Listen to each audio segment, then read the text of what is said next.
ओम शांति। परम पिता, परम शिक्षक, परम सद्गुरु परमात्मा की महिमा में हम गाते हैं कि वो ज्ञान के सागर हैं, सुखों के सागर हैं, प्यार के सागर हैं, निर्भय हैं, निर्वैर हैं।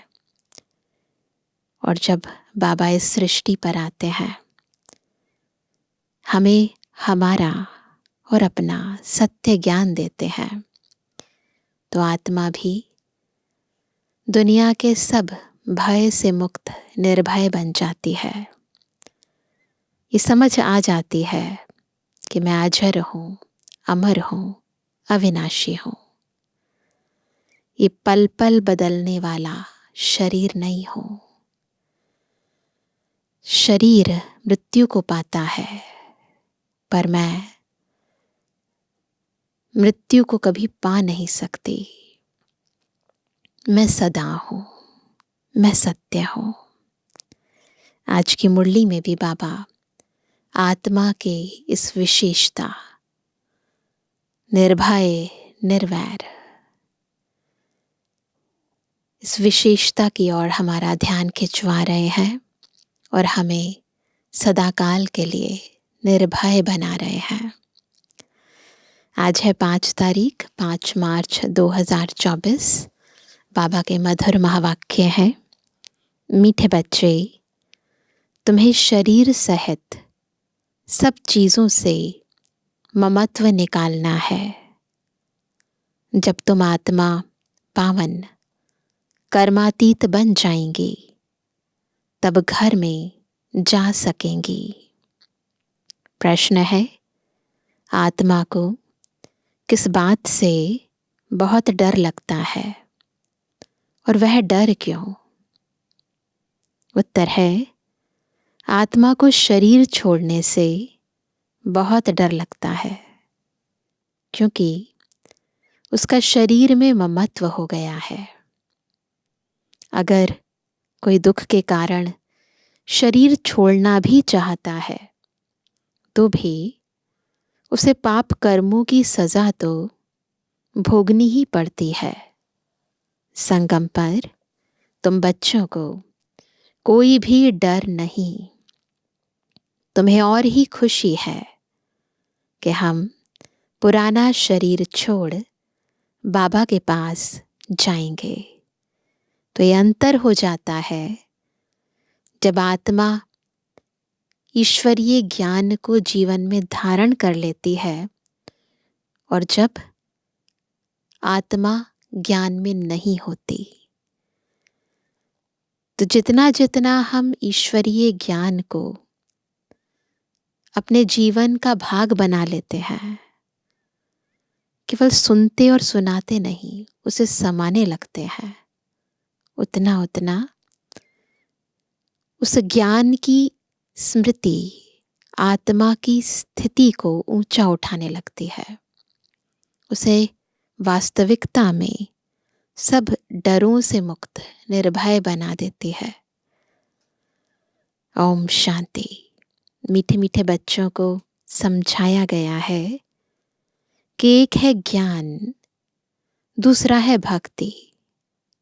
ड्रामा में यह नोंद है। ड्रामा के आदि मध्य अंत को और कोई भी नहीं जानते। तुम बच्चे तो जानते हो, सतयुग में मरने का डर नहीं रहता है। जानते हैं हमको एक शरीर छोड़ दूसरा लेना है। आत्मा जानती है कि ये मेरे वस्त्र हैं, बस इसको छोड़ना है, दूसरा धारण करना है।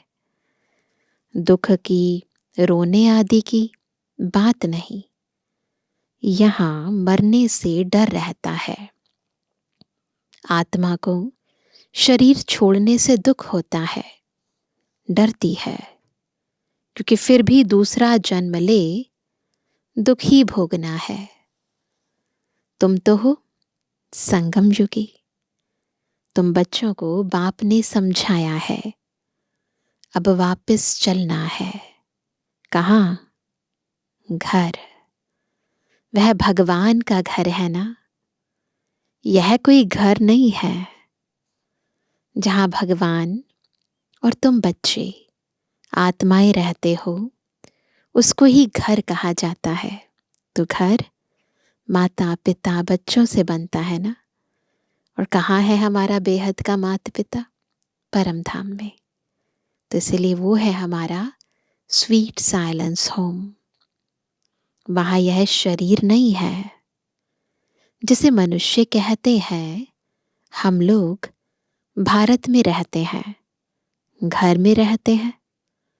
वैसे तुम कहेंगे हम लोग अर्थात हम आत्माएं वहाँ अपने घर में रहती हैं।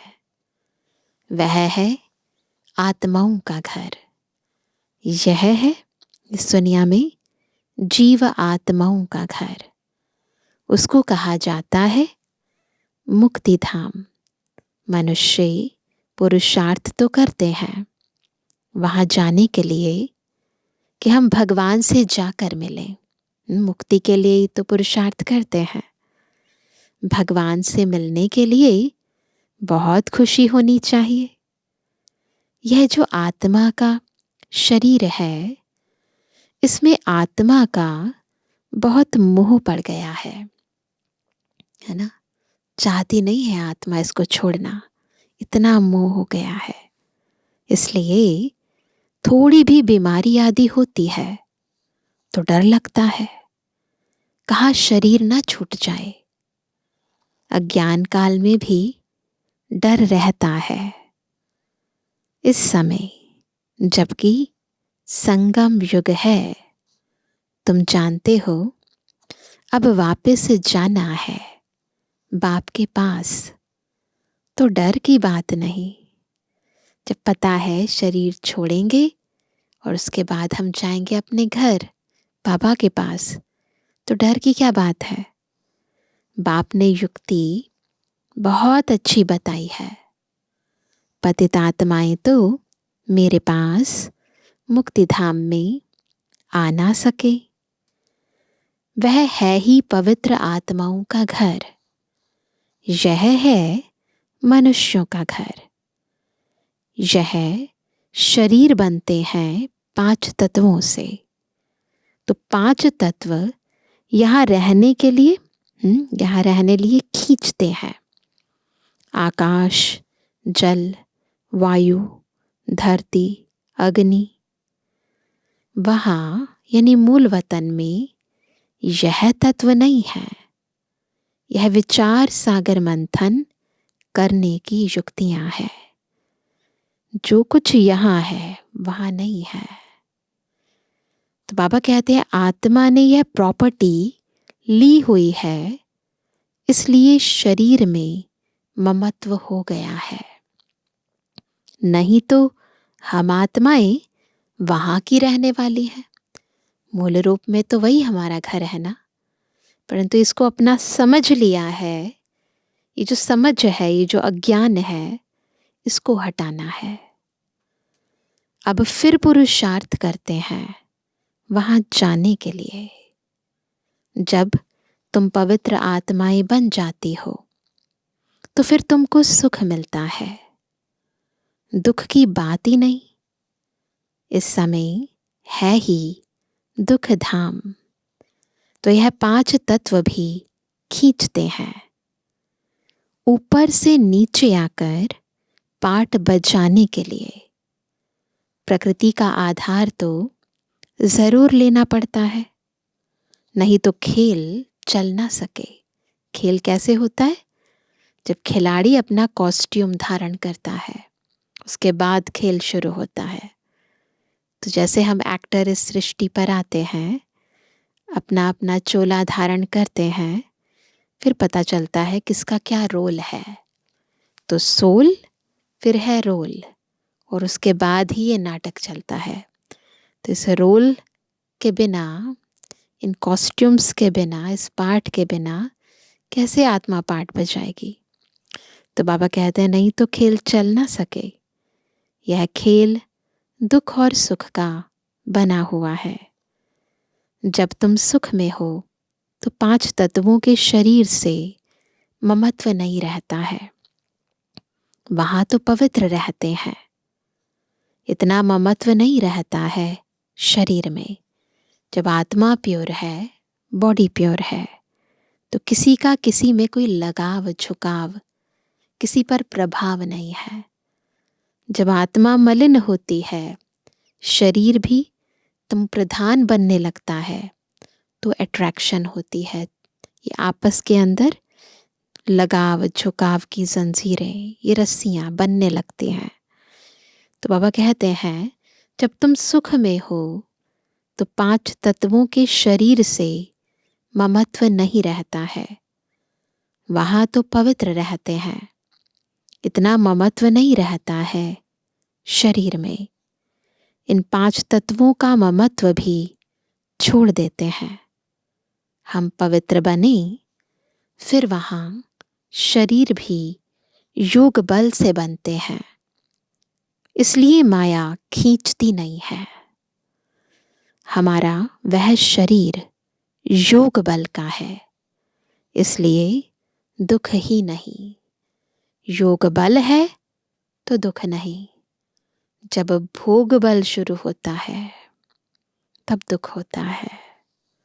ड्रामा कैसा वंडरफुल बना हुआ है। यह भी बड़ी महीन समझने की बातें हैं। जो अच्छे बुद्धिमान हैं और सर्विस में तत्पर रहते हैं, वही अच्छी रीति समझा सकते हैं। बाप ने कहा है, धन दिए धन ना घुटे ना। जो कुछ भी इस समय ईश्वरीय अर्थ सफल करते हैं, बाबा की सर्विस में लगाते हैं, बेहद के कार्य में लगाते हैं, कभी खुटता नहीं है। दान करते रहेंगे तो धारणा भी होगी।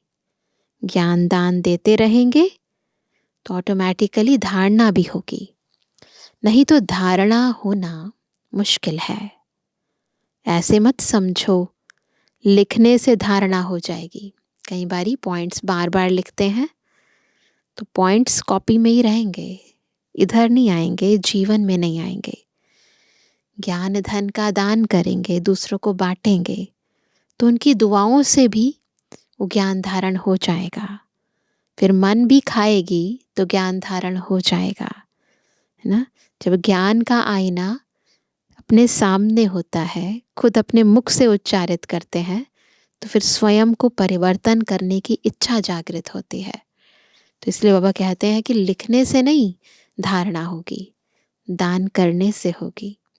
हाँ, लिखकर किसको कल्याण के लिए पॉइंट्स भेज देते हैं, वह और बात है। किसी को लिखकर पॉइंट्स भेज देते हैं, वो एक अलग बात है। खुद को तो काम में नहीं आती है। कोई तो कागज लिखकर फालतू फेंक देते हैं। यह भी अंदर में समझ होनी चाहिए कि मैं लिखता हूं, फिर वह काम में आता है। लिखकर फेंक दिया तो उससे क्या फायदा। यह भी आत्मा जैसे अपने को ठगती है। यह तो धारणा करने की चीज है। कई बार कई तरीके से हम खुद को ठगते हैं, धोखा देते हैं, खुद ही खुद को धोखा देते हैं, है ना। अपना टाइम वेस्ट करते हैं। व्यर्थ संकल्प रचना, व्यर्थ बोल बोलना, और उसके बाद खुद ही खुद की वकालत करना, ये तो खुद ही खुद को धोखा देना हुआ ना। नहीं, हमें तो संपन्न बनना है, संपूर्ण बनना है, तो थोड़ी सी भी गलती नहीं होनी चाहिए ना। खुद ही खुद को प्रोटेक्ट करेंगे तो बदलेंगे कैसे ना। बहुत ज़रूरी है, यदि परिवर्तन चाहते हैं, उन्नति चाहते हैं, तो खुद ही खुद का टीचर बने। अपनी सूक्ष्म से सूक्ष्म गलती पर नज़र रखकर उसे परिवर्तन करने का लक्ष्य रखें।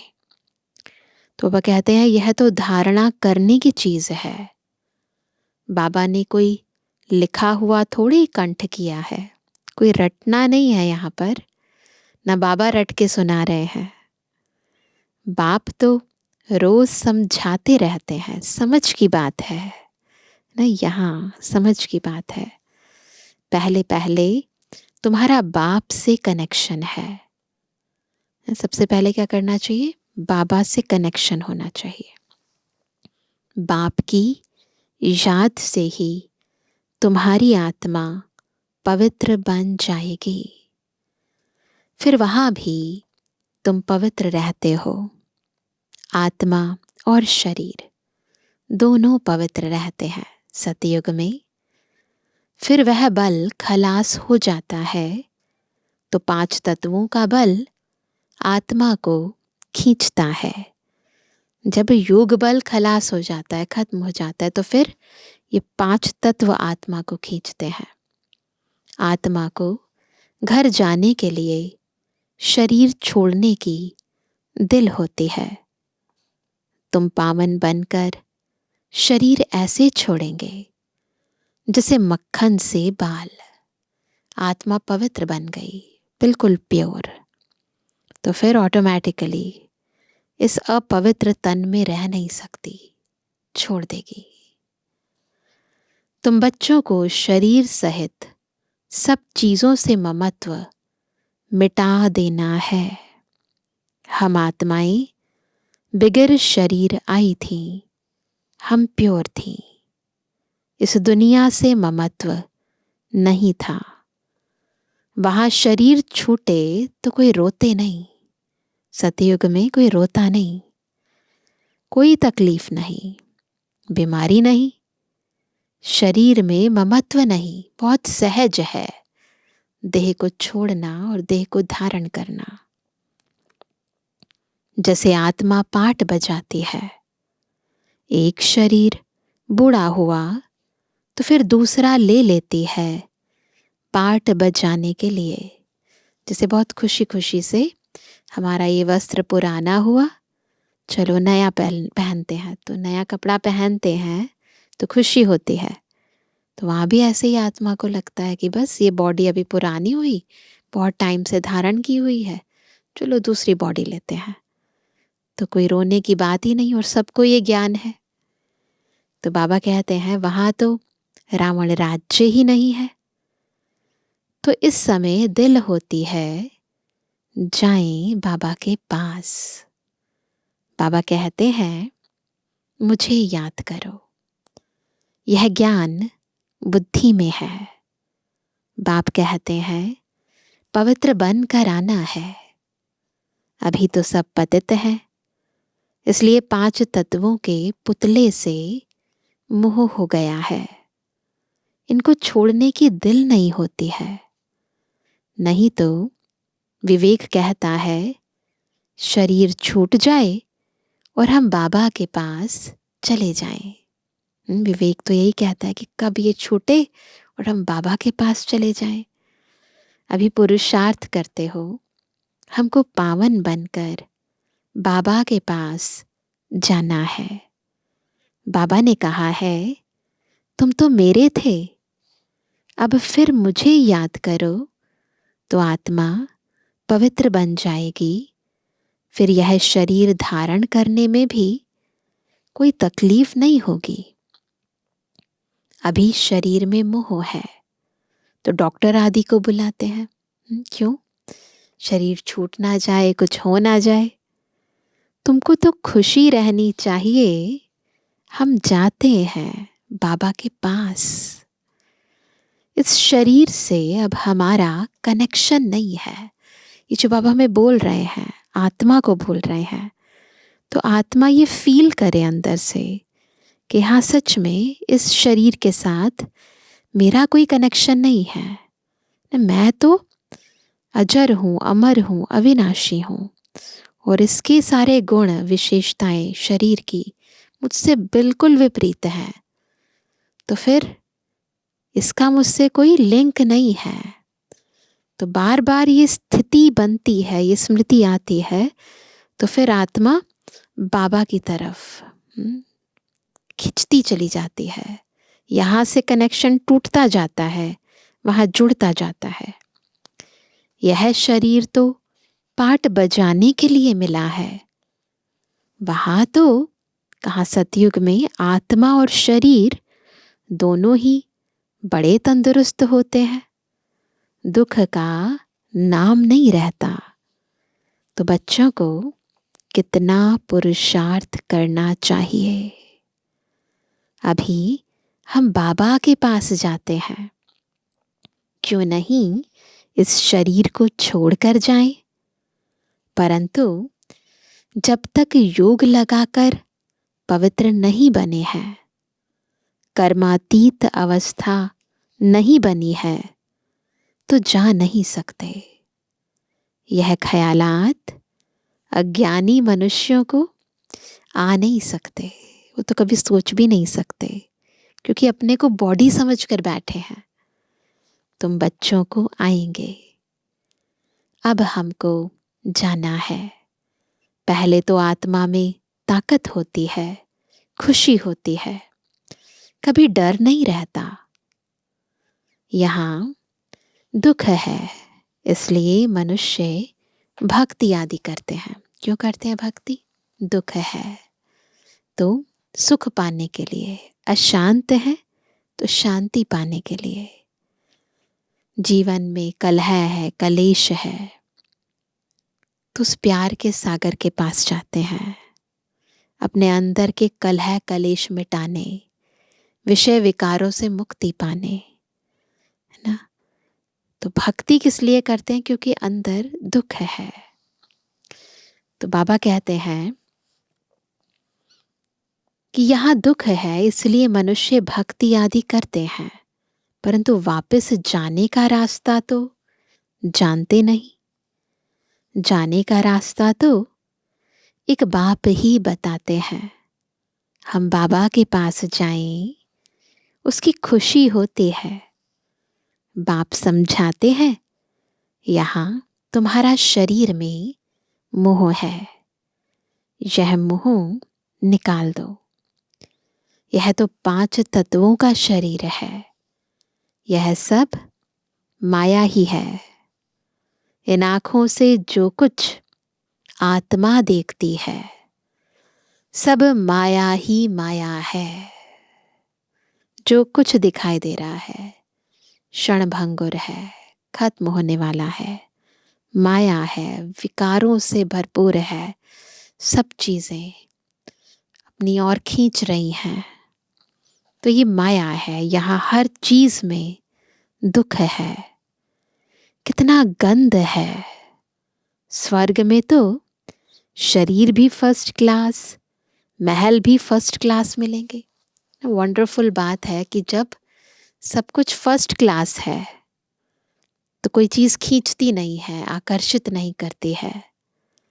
और जब सब चीजें बिल्कुल थर्ड क्लास हो जाती हैं, है ना, तमो प्रधान हो जाती हैं, तो आत्मा आकर्षित हो जाती है। तो बाबा कहते हैं दुख की बात ही नहीं, वहां पर कैसा बना हुआ खेल है। यह तो चिंतन में आना चाहिए ना। बाप कहते हैं और कुछ नहीं समझते हो, अच्छा बोलो, बाप को याद करो तो विकर्म विनाश हो जाएंगे, स्वर्ग में चले जाएंगे। हम तो आत्मा है, यह शरीर रूपी दुम बाद में मिला है। ये दुम है जिसे लटका हुआ है। मेन चीज तो मैं आत्मा हूं, मेरे साथ ये बॉडी जैसे लटकी हुई है, दुम की तरह है। इनसे इनमें हम क्यों फंसे हैं? इस दुम में क्यों फंसे हैं? बाप समझाते हैं, इसको रावण राज्य कहा जाता है। राज्य ही 5 विकारों का है ना, इसीलिए ये हम पर हावी हो जाते हैं। रावण राज्य में दुख ही दुख है, क्योंकि हर चीज नश्वर है, धोखा देने वाली है, क्षणभंगुर है। तो दुख ही दुख है, विकृत है, विकारों से उत्पन्न हुई है। सतयुग में दुख की बात नहीं। अब बाबा की याद से हम शक्ति लेते हैं, क्योंकि कमजोर बन गए हैं। देह अभिमान है सबसे कमजोर बनाने वाला। आत्मा को वीक बना देता है। तो बाप समझाते हैं यह ड्रामा बना हुआ है, यह बंद नहीं हो सकता, कोई ब्रेक नहीं है, मोक्ष आदि की बात ही नहीं है, यह तो बना बनाया ड्रामा है। कहते भी हैं चिंता ताकी कीजिए जो अनहोनी होए, जो पास्ट हो गया वह फिर होना ही है। तो हर चीज़ बनी बनाई है, रेडीमेड है, एज इट इज़ रिपीट हो रही है, तो चिंता काहे की? चिंता की बात ही नहीं। सतयुग में खराब कुछ होता नहीं, यहाँ चिंता लगी है। बाप कहते हैं यह तो ड्रामा है। बाप ने रास्ता तो बताया ही है, ऐसे तुम मेरे पास पहुंच जाएंगे, मक्खन से बाल निकल जाएगा। सिर्फ तुम मुझे याद करो तो आत्मा पवित्र हो जाए। पावन बनने की और कोई युक्ति नहीं। अभी तुम समझते हो हम रावण राज्य में बैठे हैं। आत्मा कहाँ बैठी है? रावण राज्य में। तो बाबा कहते हैं वह है ईश्वरीय राज्य। ईश्वरीय राज्य और आसुरी राज्य का खेल है। सतयुग में है ईश्वरीय राज्य और यहाँ है आसुरी राज्य, विकारों का राज्य। वह है संपूर्ण निर्विकारी दुनिया। ईश्वर कैसे आकर स्थापना करते हैं यह किसको पता नहीं है। बाप को ही ज्ञान का सागर कहा जाता है।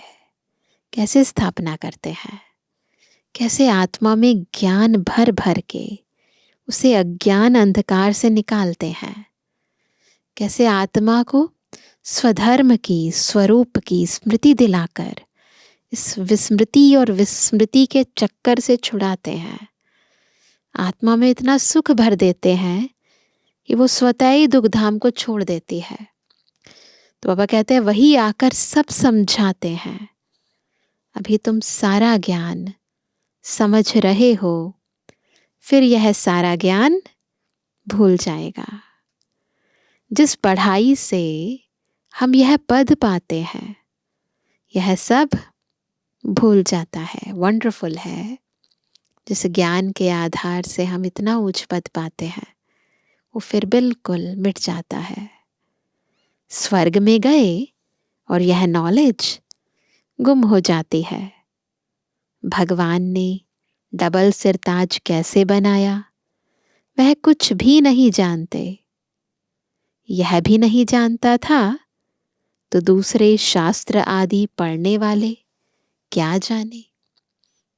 जो नंबर 1 आत्मा है वो ही नहीं जानती तो उसके बाद जो आत्माएं आई जिन्होंने शास्त्र लिखे वो कैसे जानेंगी? उनको टच भी नहीं होगा। तुम आकर सुनते हो तो तुमको झट टच होता है सारा गुप्त। बाप सुनाते हैं, देखने में आता है क्या? समझ में आता है। आत्मा को देखा है क्या? ना, जो दिखाई नहीं दे रहा उसको अनुभव करना है और जो दिख रहा है उसको भूल जाना है, देख कर भी नहीं देखना है। समझते हैं आत्मा है, समझते हैं, अनुभव करते हैं, देख नहीं सकते। क्यों?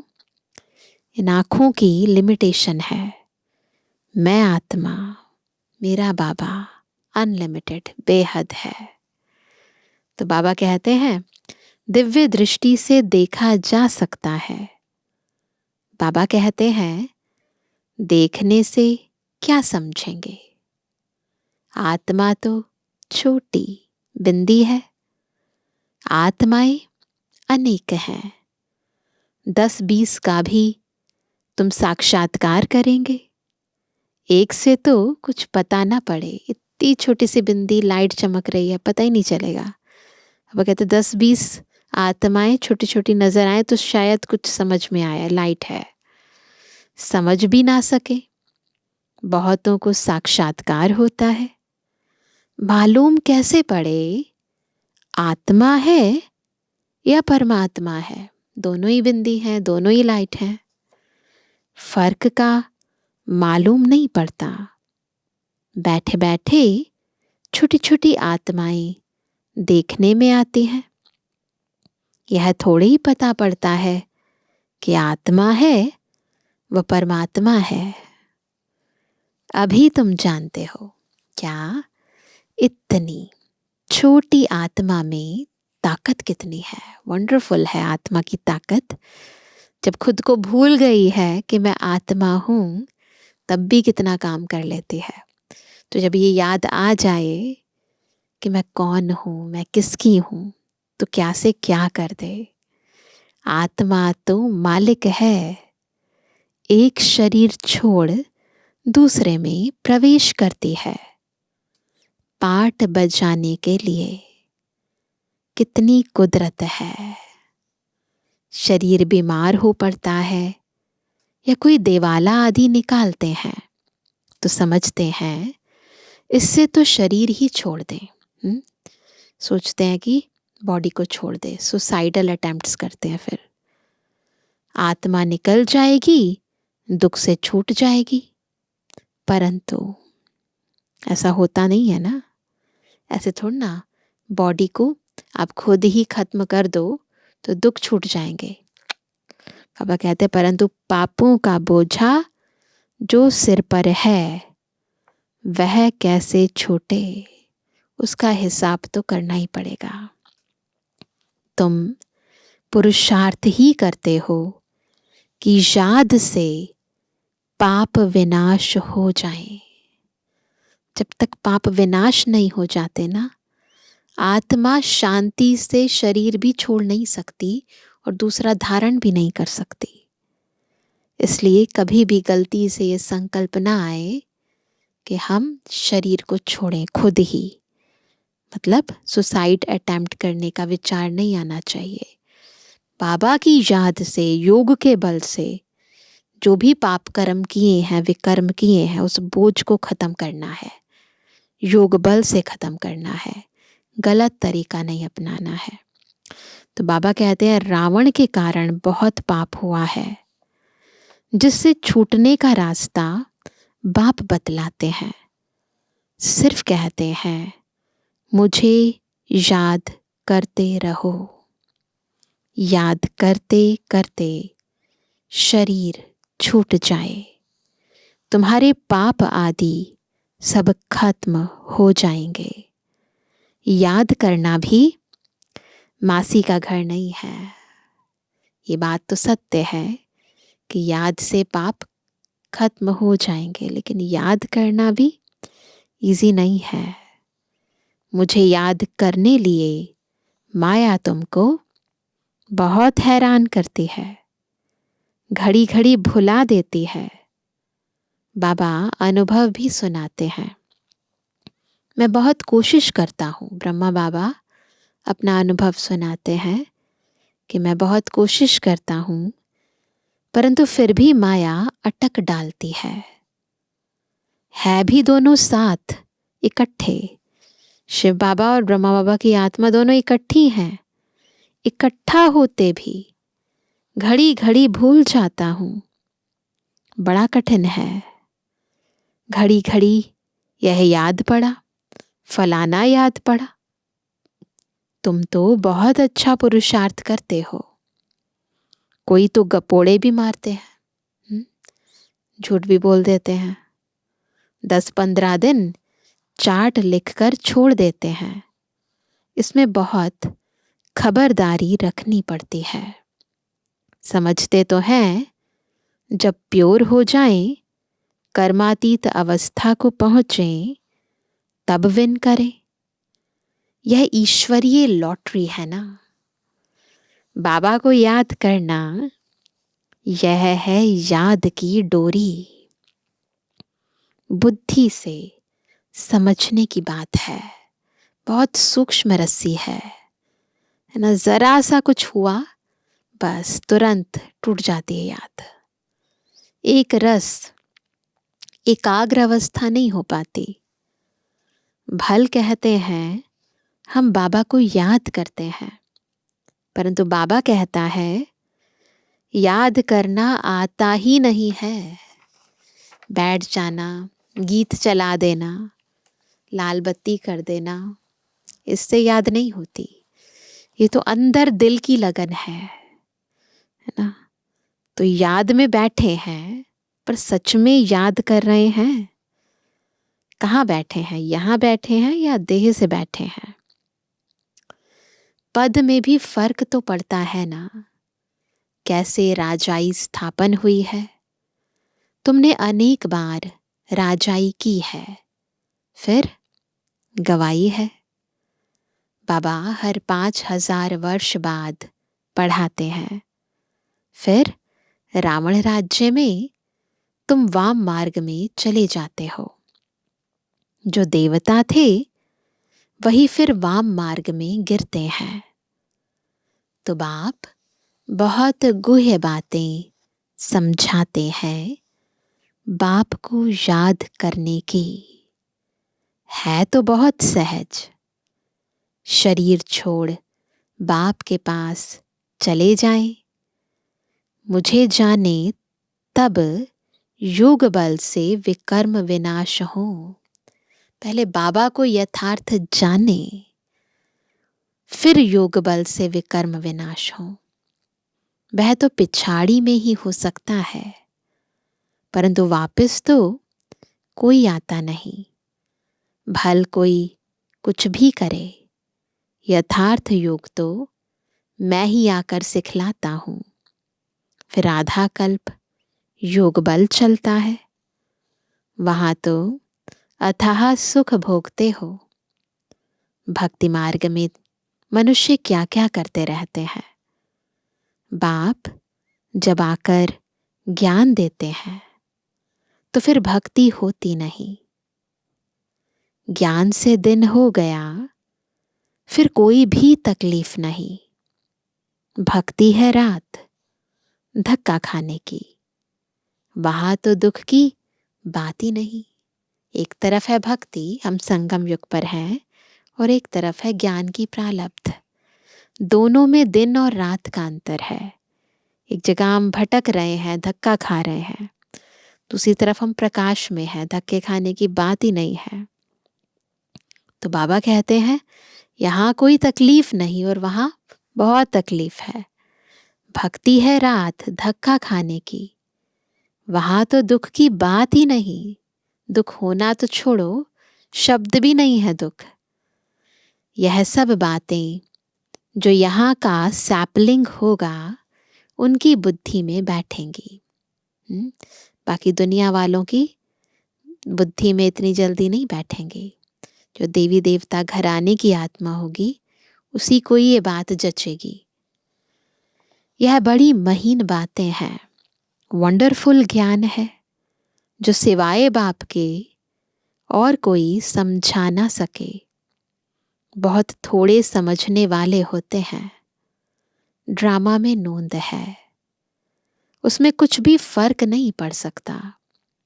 मनुष्य तो समझते हैं परमात्मा क्या नहीं कर सकता, परंतु भगवान तो आते ही एक बार हैं, आकर तुम्हें स्वर्ग का रास्ता बताते हैं।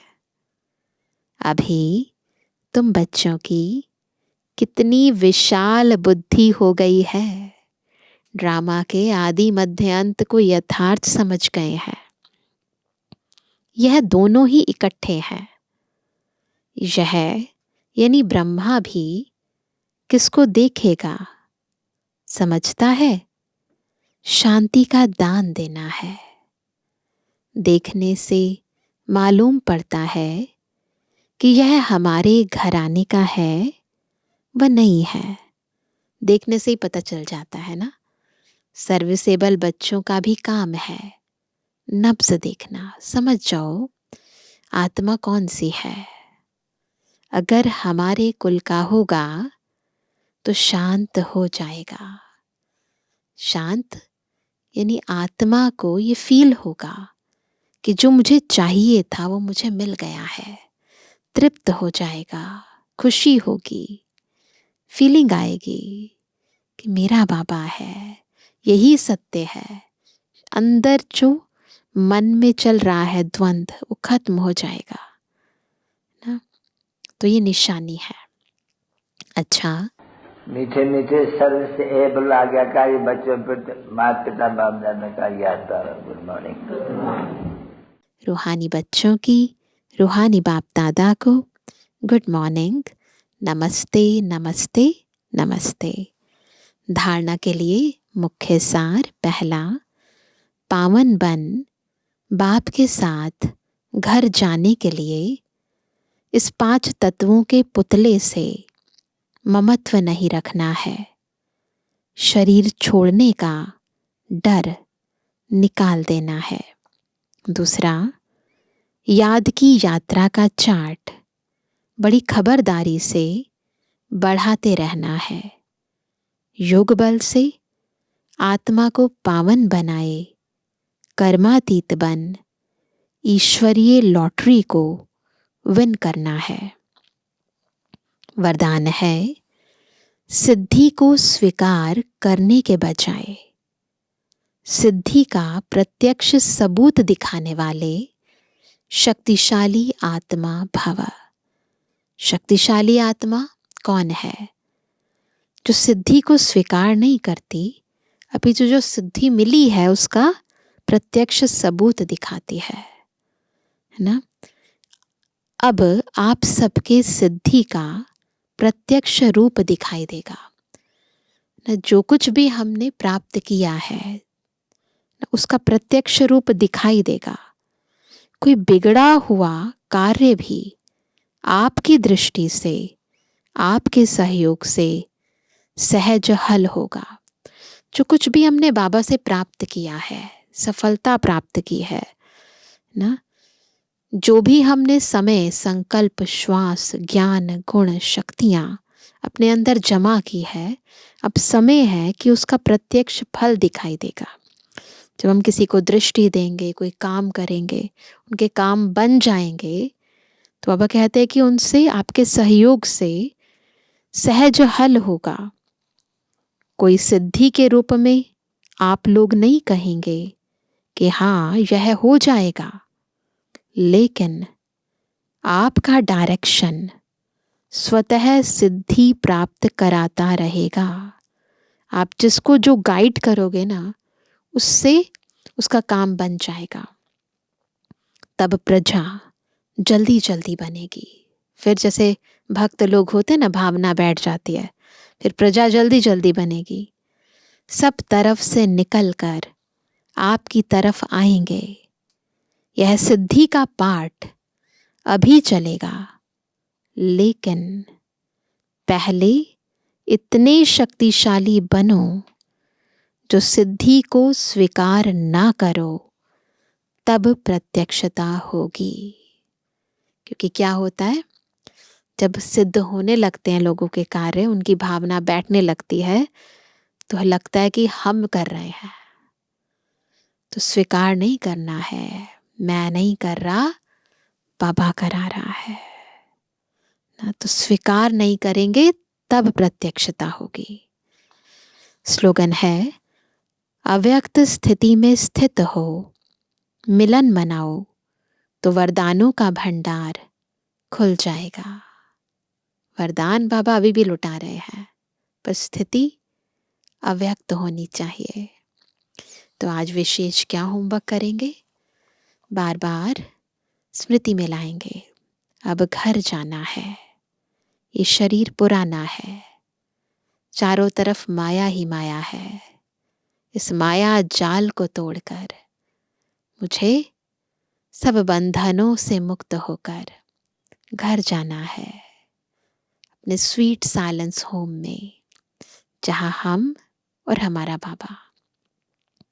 अंदर भीतर से वैराग्य आना चाहिए और बिल्कुल ज्योति बिंदु आत्मा परम धाम में बाबा के साथ ना बार बार ये अभ्यास करेंगे। अच्छा, ओम शांति।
वतन से, हाँ, वतन से निहारे बाबा, दे अव्यक्त इशारे बाबा, बनकर संपूर्ण आ जाओ, हमें पुकारे बाबा, हमें पुकारे बाबा।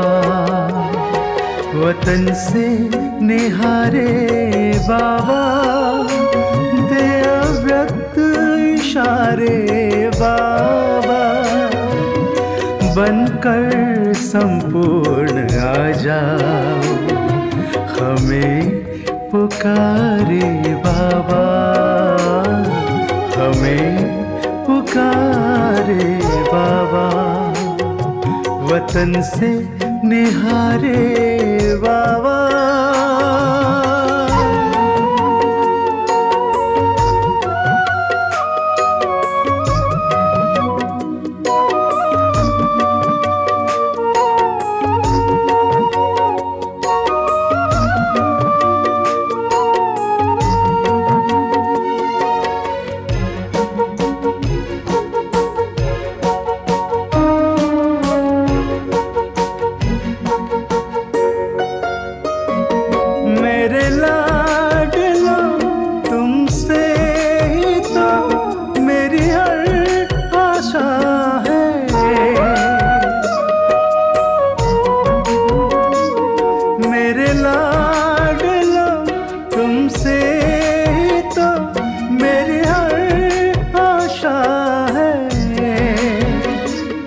इस दुनिया से हर दुख मिटाने को ही, इस दुनिया से हर दुख मिटाने को ही तुम्हें तराशा है।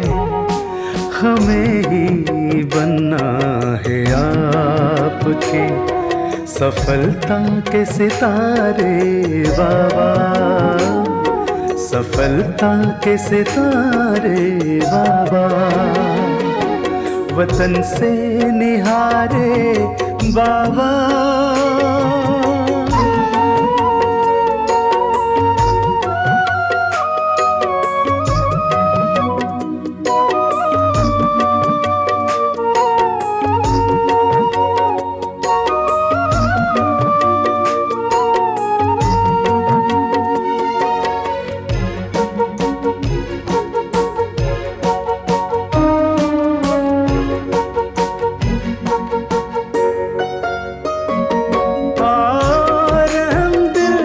सब पे रहम की दरिया बहाओ,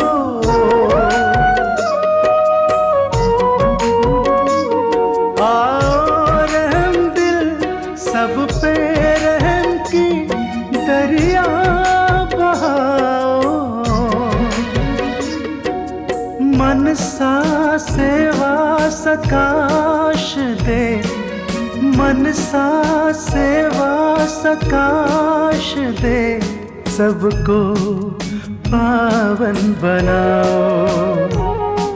सुन रहे हम धुन तुम्हीं से ओ प्राण प्यारे बाबा, ओ प्राण प्यारे बाबा। वतन से निहारे बाबा, दे अव्यक्त इशारे बाबा, बनकर संपूर्ण आ जाओ, हमें पुकारे बाबा, हमें पुकारे बाबा, हमें पुकारे बाबा, हमें पुकारे बाबा।